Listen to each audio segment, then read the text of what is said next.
Break టైంలో కాసేపు ground ఫ్లోర్కి వచ్చేసాం. కాసేపు అలా న్యాచురల్ లైట్ ఇంకా న్యాచురల్ ఎయిర్ని అయితే తీసుకున్నాం. లోపలికి వచ్చేసి వాటర్ తాగుదామని అనుకున్నాం.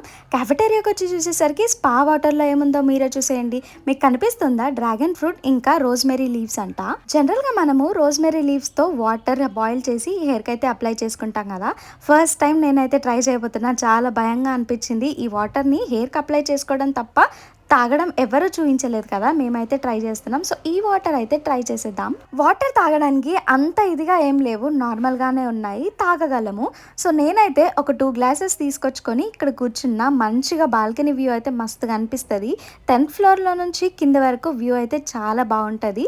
సో ఇప్పుడు మార్నింగ్ కాబట్టి ఎవ్వరూ లేరు. అలా వాటర్ గ్లాస్ తీసుకొచ్చుకొని మంచిగా సన్ రైజ్ మీద పడుతుంటే ఇంకా వాటర్ తాగుతున్నాను. ఈవినింగ్ టైంలో మళ్ళీ బ్రేక్ వచ్చేసరికి ఫుల్ బ్రీజ్, అసలు ఎంత గాలి వస్తుందో మస్తు అనిపించింది నాకు ఈ చెట్లన్నీ చూస్తే. ఇలాంటి క్లైమేట్ మీలో ఎంతమందికి ఇష్టం?